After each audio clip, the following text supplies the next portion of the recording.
على نور يهدي الله لنوره من يشاء. إن الحمد لله نحمده ونستعينه ونستغفره ونعوذ بالله من شرور أنفسنا ومن سيئات أعمالنا. من يهد الله فلا مضل له ومن يضلل فلا هادي له. وأشهد أن لا إله إلا الله وحده لا شريك له وأشهد أن محمدا عبده ورسوله. يا أيها الذين آمنوا اتقوا الله حق تقاته ولا تموتن إلا وأنتم مسلمون. يا أيها الناس اتقوا ربكم الذي خلقكم من نفس واحدة وخلق منها زوجها وبث منهما رجالا كثيرا ونساء واتقوا الله الذي تساءلون به والأرحام إن الله كان عليكم رقيبا. يا أيها الذين آمنوا اتقوا الله وقولوا قولا سديدا يصلح لكم أعمالكم ويغفر لكم ذنوبكم ومن يطع الله ورسوله فقد فاز فوزا عظيما. أما بعد فإن خير الكلام كلام الله وخير الهدي هدي محمد صلى الله عليه وسلم وشر الأمور محدثاتها وكل محدثة بدعة وكل بدعة ضلالة وكل ضلالة في النار. Assalamu alaikum wa rahmatullahi wa barakatuhu. À l'approche du Ramadan, il est opportun de réviser et étudier les règles relatives au jeûne, afin que le musulman se prépare pour cette adoration grandiose et l'accomplisse de la meilleure des manières. Effectivement, il ne convient pas qu'un musulman se lance dans une adoration quelconque sans science, qu'il la pratique sans connaissance. L'islam est une religion de science. Le prophète alayhi salatu wassalam a dit dans un hadith authentique: Talabul ilmi faridatun ala kulli muslim. Le sens de ce hadith est: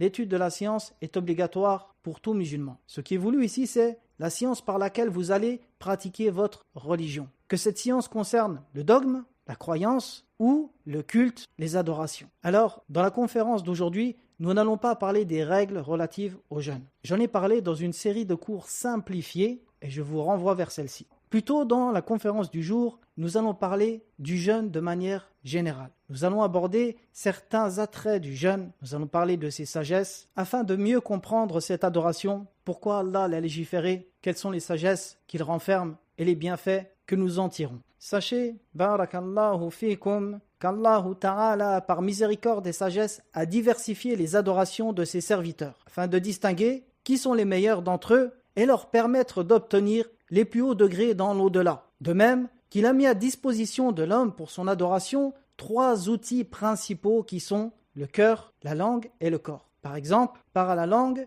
il y a le dhikr, l'invocation, la lecture du Coran, le fait de passer le salam et d'autres adorations. Par le corps, il y a la prière, le hajj, la umrah et encore d'autres adorations. Et par le cœur, l'espoir, l'amour d'Allah, sa crainte, l'amour des croyants, l'amour de son messager alayhi salatu wassalam et encore d'autres adorations. De même qu'Allah a légiféré encore d'autres adorations qui dépendent des biens que le musulman possède, comme l'aumône obligatoire et surérogatoire. À travers ces différents moyens, les serviteurs se concurrencent dans le bien. Lequel d'entre eux accomplira les meilleures œuvres? Effectivement, la prédisposition naturelle, physique et la condition sociale de l'homme peuvent jouer un rôle prépondérant dans ces adorations. Certains ont une capacité à jeûner que d'autres n'ont pas. D'autres ont une facilité à prier la nuit dont beaucoup sont privés. D'autres encore, de par la richesse qu'ils possèdent, pourront aisément donner en aumône et accomplir le pèlerinage qui sera pour le pauvre difficilement praticable. C'est ainsi qu'Allah élève qui il veut parmi ses serviteurs et il accorde sa grâce à qui il veut, Azza wa Jal. Mais sachez que parmi les plus grandes adorations qu'Allah a légiférées pour ses serviteurs, le jeûne. Effectivement, le jeûne est une adoration qui se distingue de l'ensemble des adorations par de nombreuses particularités. Et à l'approche du mois de Ramadan, comme je l'ai dit, il est opportun de s'en rappeler en mentionnant ce qui a trait au caractère spirituel du jeûne et ses bienfaits. C'est pour cela que j'ai choisi, dans la conférence du jour, d'aborder le jeûne d'un point de vue global, spirituel et méditatif sur ses bienfaits, les sagesses du jeûne, ses objectifs et sa récompense. La conférence d'aujourd'hui se divisera en 3 parties. La première partie, les objectifs du jeûne. La deuxième, le jeûne et la spiritualité. La troisième, le jeûne et ses récompenses. Premièrement, les objectifs du jeûne. Alors, comme vous le savez, l'objectif ultime des adorations est la soumission à Allah et la concrétisation du tawhid al-ibada, en lui vouant l'exclusivité du culte tout en se conformant à la sunna du messager d'Allah sallallahu alayhi wa sallam. Ce qui traduit en réalité l'attestation de foi par les actes. L'attestation de foi, ashhadu an la ilaha illallah wa ashhadu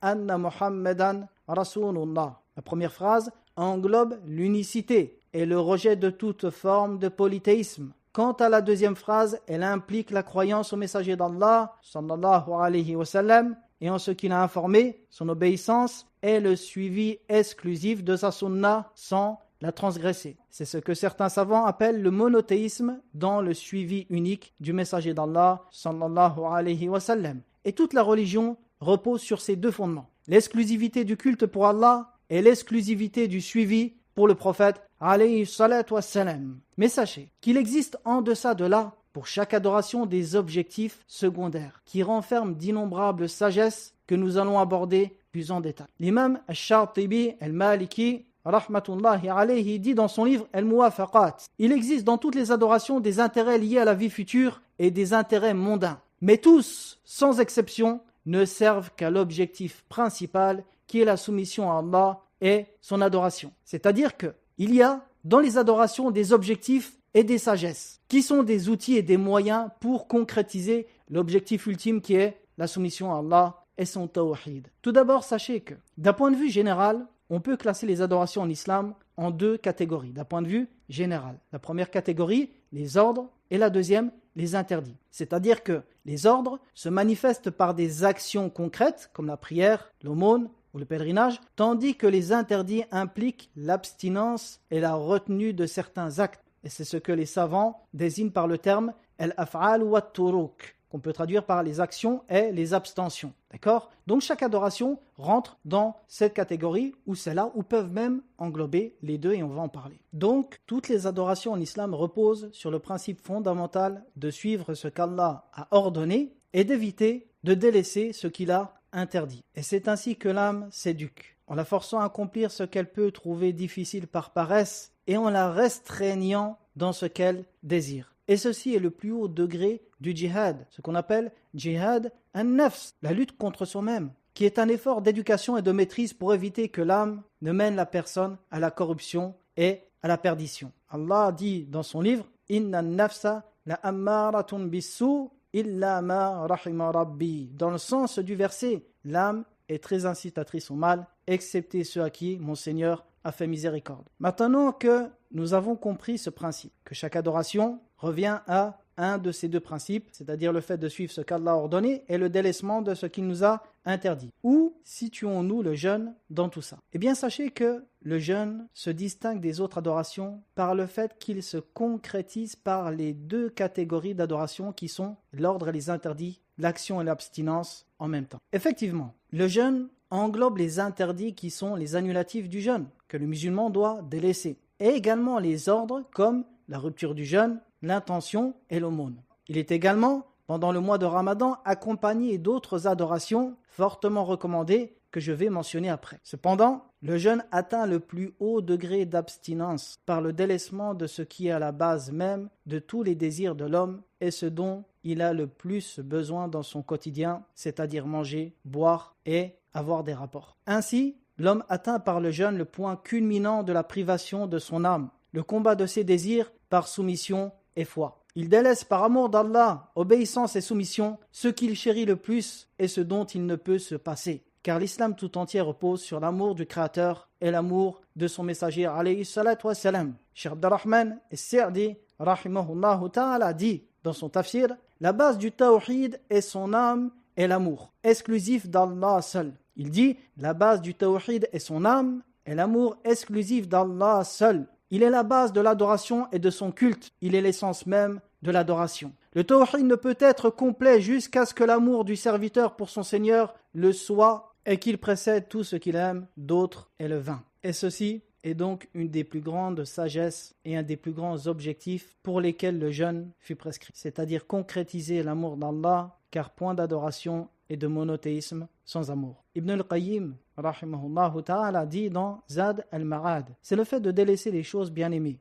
et les délices de l'âme par amour d'Allah en recherche de son agrément. Il est tel un secret entre le serviteur et son Seigneur que personne ne peut connaître excepté lui. Fin de citation. Le prophète alayhi salatu wassalam a dit dans un hadith authentique, 3 choses lorsqu'elles sont réunies chez le croyant, il goûtera la douceur de la foi, qu'il aime Allah et son messager plus que quiconque, qu'il n'aime et déteste que pour Allah et qu'il réprouve retourner à la mécréance comme il détesterait être précipité dans le feu, rapporté par Al-Bukhari d'après Anas ibn Malik. Le messager d'Allah alayhi salatu wassalam dit encore dans un autre hadith rapporté par Anas, aucun d'entre vous ne croira jusqu'à ce qu'il aime pour son frère ce qu'il aime pour lui-même. Car ici, il s'agit de dépouiller le cœur de tout amour, si ce n'est l'amour d'Allah et l'amour en Allah, et c'est ainsi que la foi se complète. Donc le premier objectif, au-delà de l'objectif du tawhid, pour lequel le jeûne fut prescrit, c'est la concrétisation de l'amour d'Allah. Le deuxième que je vais mentionner ici, c'est la concrétisation de la crainte d'Allah. Allah dit dans son livre,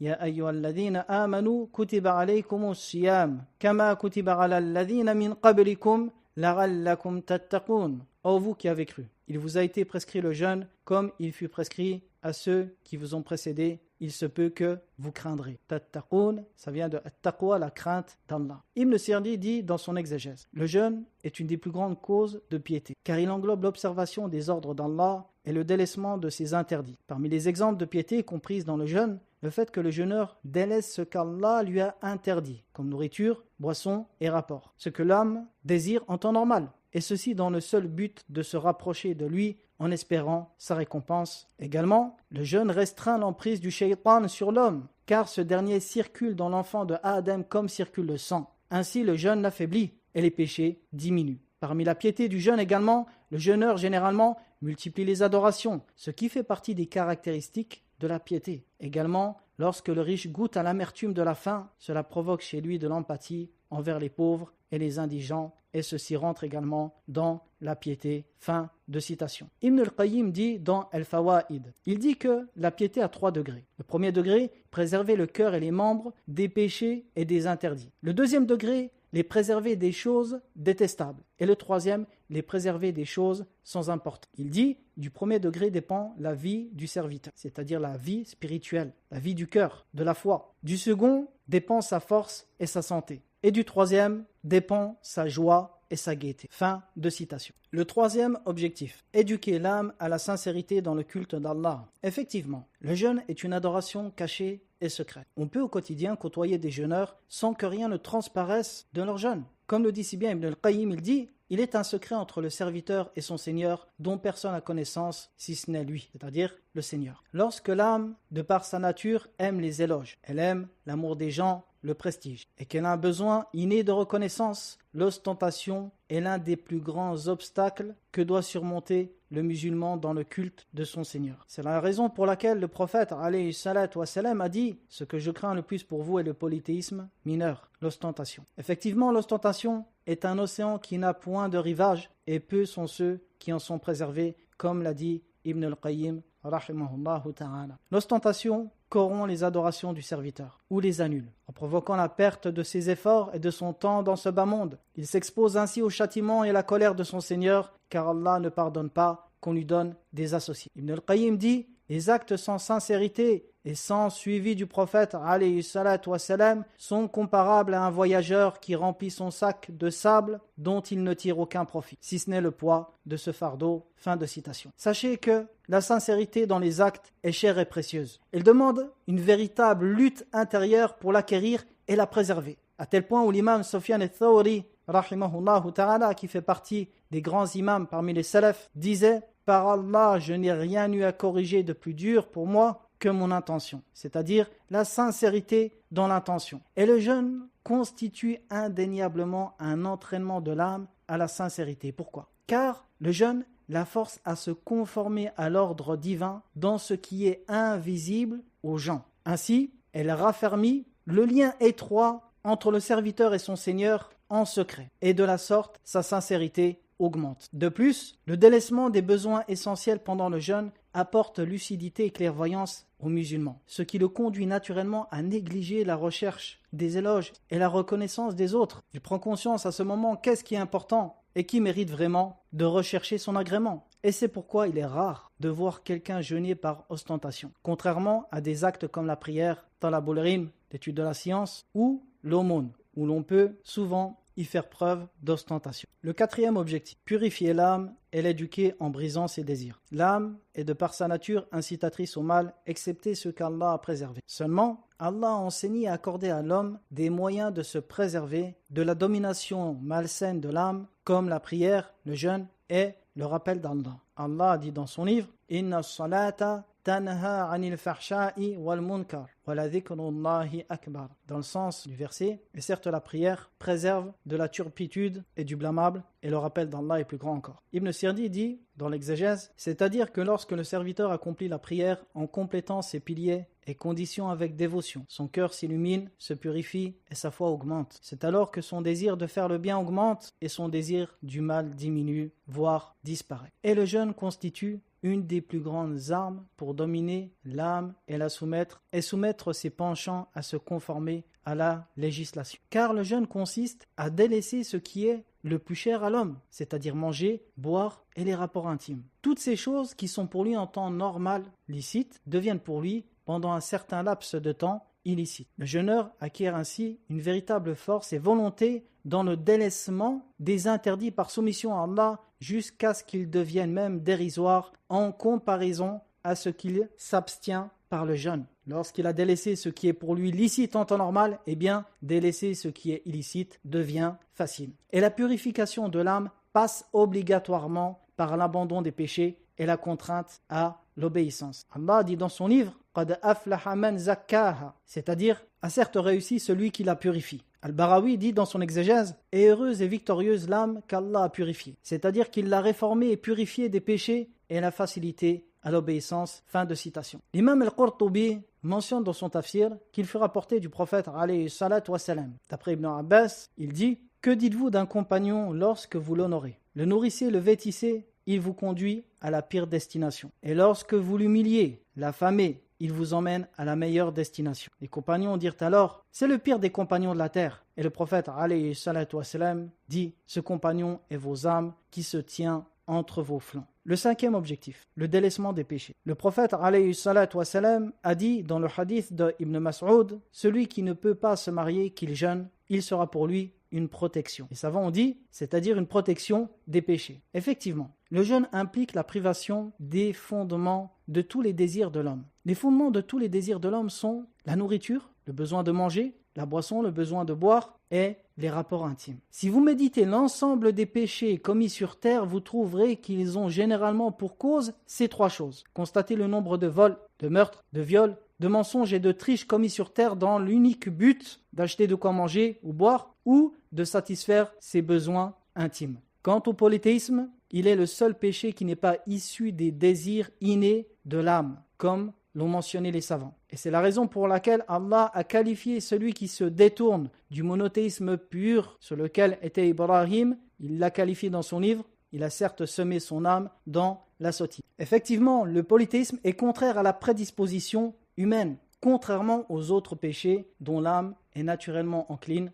à suivre. Car tout homme né sur l'islam, puis c'est ses parents qui vont faire de lui un juif ou un chrétien ou un majous. Ibn al-Qayyim dit dans Al-Fawaïd, sachez que les fondements de tous les péchés, grands et petits, sont de trois. Le premier, l'attachement du cœur à un autre qu'Allah. Le deuxième, se soumettre à la colère. Et le troisième, se soumettre au désir. Et le jeûne à lui seul affaiblit et anéantit les deux derniers, c'est-à-dire se soumettre à la colère et se soumettre au désir. Quant au premier, comme je l'ai dit précédemment, c'est-à-dire l'attachement du cœur à un autre qu'Allah, il découle de la sottise humaine et du suivi aveugle des passions qu'Allah nous en préserve. Le 6e objectif du jeûne, goûter à ce que les pauvres qui n'ont pas de quoi se nourrir endurent. Ibn Sirdi, rahimahullah, dit dans son tafsir: lorsque le riche goûte à l'amertume de la faim, cela provoque chez lui de l'empathie envers les pauvres indigents et ceux-ci rentrent dans la piété. Ce qui illustre l'une des innombrables sagesses de clôturer le ramadan par l'aumône. Et comme il fut rapporté, le prophète alayhi salatu wassalam était le plus généreux des hommes et il l'était encore plus pendant le ramadan. Le 7e et dernier objectif que je vais mentionner ici est la préservation de la santé. Comme vous le savez, l'ensemble des maladies de nos jours ont principalement pour cause une mauvaise alimentation ou un excès de nourriture et de boissons. Le prophète alayhi salatu wassalam a enseigné les comportements éminents à adopter dans chaque situation jusqu'à la manière de manger et de boire. Il dit alayhi salatu wassalam: l'enfant de Adam n'a point rempli de récipient pire que son ventre. Quelques bouchées lui suffisent pour ses besoins. Et s'il n'a pas d'autre choix, alors qu'il réserve un tiers pour sa nourriture, un tiers pour sa boisson et un tiers pour l'air. Rapporté par At-Tirmidhi et An-Nasa'i d'après Al-Miqdam Mardi Kalib. Et c'est un hadith authentique. As-San'ani dit en commentaire: ce hadith est une preuve qu'il est réprouvable de trop manger et d'être repu. Il a informé qu'il s'agit du pire des récipients pour ce qu'il cause comme méfait, tant sur le plan religieux que mondain. Un excédent de nourriture, effectivement, entraîne des maladies et de la paresse dans les actes obligatoires. C'est pour cela que les enseignements de ce hadith font partie des plus grandes guidances que le meilleur des hommes, alayhi salatu wassalam, ait prodigué. Cela allège l'estomac, ce qui permet au corps de profiter pleinement des aliments pour en puiser des forces sans engendrer de maladies. Et les études contemporaines prouvant les bienfaits du jeûne sont connues de tous aujourd'hui. Deuxième partie de cette conférence, nous allons parler maintenant de la spiritualité dans le jeûne. Alors le jeûne est un état propice au corps et à l'âme pour l'adoration. Le jeûne apporte clairvoyance et éveil de l'esprit par le délaissement des besoins essentiels, ce qui procure force dans la spiritualité. Mais on ne peut parler du jeûne sans mentionner le ramadan. Le mois de ramadan, comme vous le savez, c'est le mois qu'Allah a choisi pour cette immense adoration qu'est le jeûne. Adoration qui constitue le 4e pilier de l'islam, qui est obligatoire à tout musulman pubère ayant la capacité de jeûner. Le mois de ramadan, comme vous le savez, c'est le mois où le Coran fut révélé. Allah dit dans son livre: Shahru Ramadan alladhi unzila fihi al-Qur'an. Le mois de ramadan dans lequel fut révélé le Coran.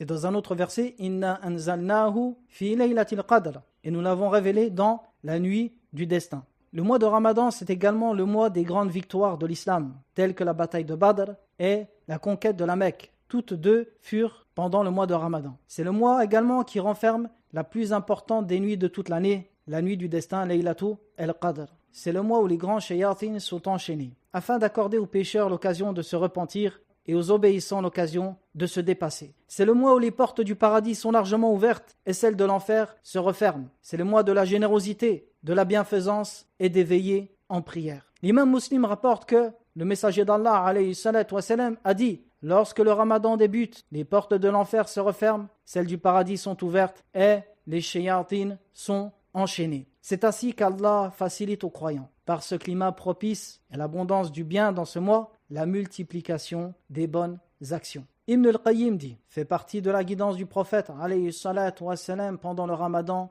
la multiplication des différents types d'adoration. Il multipliait les aumônes, la bienfaisance, la lecture du Coran, la prière, l'invocation et la retraite spirituelle, l'irtikaf. Il réservait le ramadan pour l'adoration comme il ne le faisait pas pendant les autres mois. Fin de citation. Le jeûne du mois de Ramadan est donc le mois de l'adoration par excellence. C'est le mois du délaissement des péchés et de la multiplication des bonnes actions. Et je vais mettre en évidence cela à travers quelques points qui résument les types d'adoration que le prophète alayhi salatu wassalam observait particulièrement pendant le mois de Ramadan. Premièrement, la lecture du Coran. Comme je l'ai dit, le Ramadan, c'est le mois du Coran. Allah dit dans son livre: Shahru Ramadan alladhi unzila fihi al-Qur'an, le mois de Ramadan dans lequel nous avons révélé le Coran. Al-Barawi dit dans son tafsir, d'après Ibn Abbas, que le Coran fut révélé entièrement en une fois, dans la nuit du destin, depuis les tables bien gardées jusqu'à Bayt al-Izza qui se situe dans le ciel le plus proche. Puis Jibril l'a révélé au prophète alayhi salatu wassalam graduellement pendant 23 années. C'est-à-dire que Allah a révélé le Coran entièrement pendant le mois de Ramadan. Dans la nuit du destin, il l'a révélé et l'a fait descendre au ciel le plus proche. Puis Jibril l'a fait descendre graduellement petit à petit pendant les 23 années de la prophétie du prophète Mohammed alayhi salatu wa salam. L'imam al-Bukhari rahimahullah ta'ala rapporte d'après Ibn Abbas radiyallahu anhu. Il dit: le messager d'Allah était le plus généreux des hommes et il l'était encore plus pendant le Ramadan lorsqu'il rencontrait Jibril. Toutes les nuits du mois de Ramadan, il le rencontrait et il lui enseignait le Coran. Et dans un autre hadith, Jibril récitait le Coran entièrement sur le prophète alayhi salatu wa salam une fois par an. Et l'année où il mourut, il le récita 2 fois, rapporté par Al-Bukhari. Abu Huraira expliquait que une fois par an signifie quoi? Signifie pendant le mois de Ramadan. Il est également rapporté que de nombreux compagnons et tabirin et d'autres parmi les salafs augmentaient leur récitation du Coran pendant le mois de Ramadan, à tel point où certains finissaient le Coran en une nuit, d'autres en 3 nuits, d'autres en une semaine. Deuxièmement, la prière. Parmi les adorations grandioses et qui ont un goût particulier durant le jeûne, la prière. Effectivement, lorsque le serviteur ressent la faim et la soif et qu'il se tient devant son Seigneur, il ressent par son corps et son cœur l'extrême indigence de sa condition et son besoin constant de son Seigneur. C'est ainsi que le croyant concrétise le sens du nom sublime d'Allah, le riche, El-Ghani, celui qui possède toutes les richesses. Le serviteur manifeste ainsi sa propre nature de pauvreté sur laquelle Allah l'a créé en recherchant naturellement la richesse auprès de celui qui possède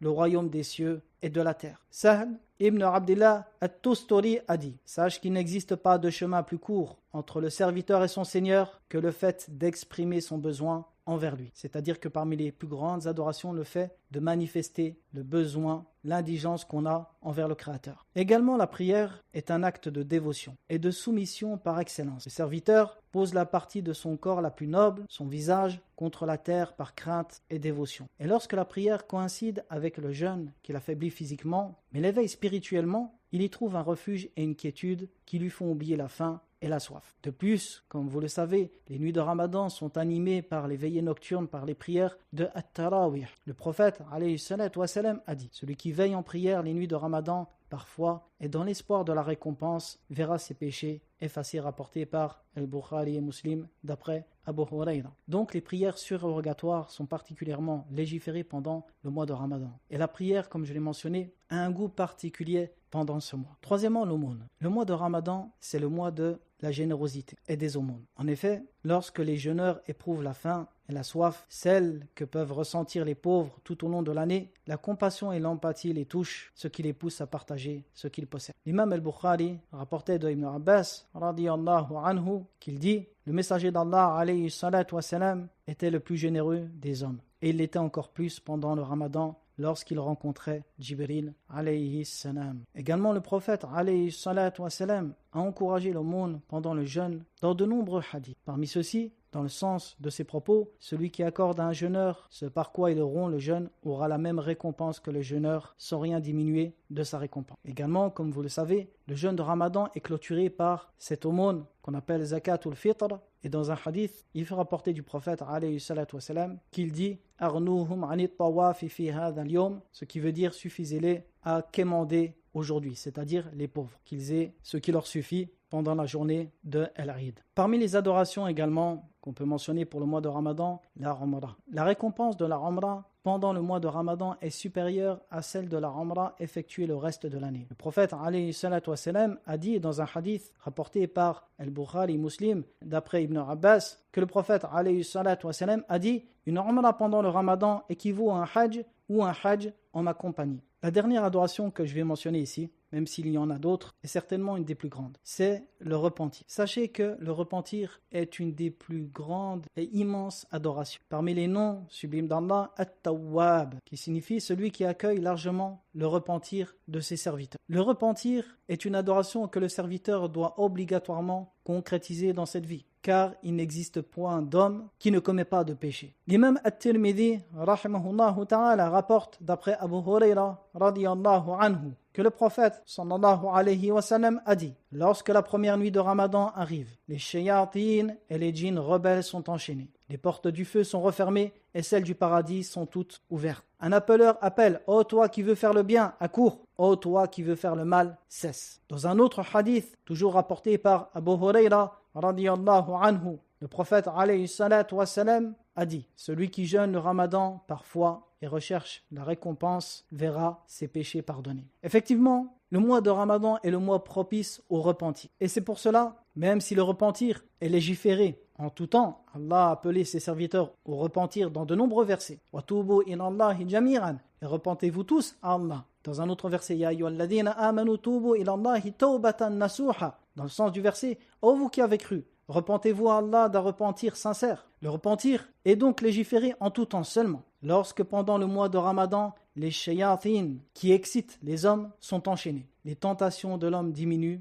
et le repentir devient plus facile. De plus, la faim et la soif affaiblissent considérablement les désirs de l'homme, ce qui rend plus facile le regret et la décision de se réformer en abandonnant totalement ses péchés. Troisième partie de cette conférence dans laquelle je vais parler ici de la récompense du jeûne. Comme je l'ai dit précédemment, le jeûne fait partie des plus grandes adorations. Et c'est pourquoi Allah l'a prescrit à l'ensemble des communautés musulmanes qui nous ont précédés. Et de la grandeur d'une adoration dépend la grandeur de la récompense. Et lorsque l'adoration se distingue par de nombreuses particularités des autres adorations, eh bien, sa récompense également devait se distinguer. C'est pourquoi le prophète alayhi salatu wassalam a dit « Toutes les actions de l'enfant de Adam lui appartiennent, et chaque bonne action est rétribuée par 10 jusqu'à 700 fois son équivalent. Allah Azza wa Jal a dit « Excepté le jeûne, car il m'appartient. Et c'est moi qui en donnerai la récompense, car il a délaissé sa boisson, sa nourriture et ses désirs pour moi, rapporté par Al-Bukhari et Muslim d'après Abu Huraira. » De ce hadith, on comprend que la récompense du jeûne n'est pas limitée à ce que le prophète alayhi salatu wassalam a mentionné en premier. Il dit « Et chaque bonne action est rétribuée par 10 jusqu'à 700 fois son équivalent. » De là, on comprend que le jeûne n'est pas restreint à cette récompense. Mais plutôt, sa récompense est plus grande encore en raison de sa particularité. Quelle est sa particularité? Ce qu'Allah dit dans ce hadith, dans le sens de ses propos, il a délaissé sa boisson, sa nourriture et ses désirs pour moi. Et d'autres savants également mentionnent que, parmi les sens qu'on comprend de ce hadith, est que le jeûne est la seule adoration dont la récompense ne peut être diminuée Yawm al-Qiyamah, le jour de la résurrection, par une injustice commise à l'encontre d'autres. Cheikh Al-Uthaymin rahimahullah ta'ala a dit en commentaire de ce hadith, il dit « Allah a réservé le jeûne pour lui parmi toutes les adorations en raison de l'importance et de l'amour qu'il lui accorde, ainsi que de la sincérité qu'il révèle. Il est comme un secret entre Allah et son serviteur que personne ne peut connaître sauf Allah. » Également, parmi les récompenses spécifiques au jeûne du mois de Ramadan, il y a le pardon de tous les péchés. Le prophète alayhi salatu wassalam a dit « Celui qui jeûne le Ramadan parfois et dans l'espoir de la récompense verra ses péchés pardonnés, rapportés par Al-Bukhari et Muslim. » Également, parmi les récompenses spécifiques au jeûne, le fait que le jeûneur trouve 2 moments de joie, comme c'est venu dans un hadith. Le premier moment survient lorsqu'il rompt le jeûne, et le deuxième moment lorsqu'il rencontrera son Seigneur, le jour de la résurrection. Parmi les récompenses spécifiques au jeûne également, il y a le fait qu'il intercède pour le jeûneur le jour du jugement, comme l'ont rapporté l'imam Ahmed et At-Tabarani d'après Abdullah ibn Amr. Le prophète alayhi salatu wassalam a dit « Le jeûne et le Coran intercèdent pour le serviteur le jour de la résurrection. Le jeûne dira « Ô mon Seigneur, tu lui as interdit sa nourriture, sa boisson et ses désirs pendant la journée. Accorde-moi donc le pouvoir d'intercéder en sa faveur. » Parmi les récompenses spécifiques aux jeûnes également, le fait que les jeûneurs auront une porte réservée pour eux au paradis que personne ne pourra franchir excepté eux. Cette porte s'appelle Rayyan, comme l'ont rapporté les 2 cheikhs Al-Bukhari Muslim d'après Sahl ibn Sa'd radiyallahu anhu. Le prophète alayhi salatu wassalam a dit « Il y a au paradis une porte appelée Ar-Rayyan. Les jeûneurs y entreront le jour de la résurrection et personne d'autre qu'eux ne la franchira. » Et voici un résumé donc des objectifs du jeûne, de ses bienfaits et des récompenses spécifiques à lui. Tout ceci en résumé, il en existe bien d'autres que vous trouverez dans des ouvrages plus complets. Et voici la fin de notre conférence. Wa sallallahu ala nabiyyina Muhammadin wa ala alihi wa sahbihi wa sallam wa akhiru da'wana anil hamdulillahi rabbil alamin.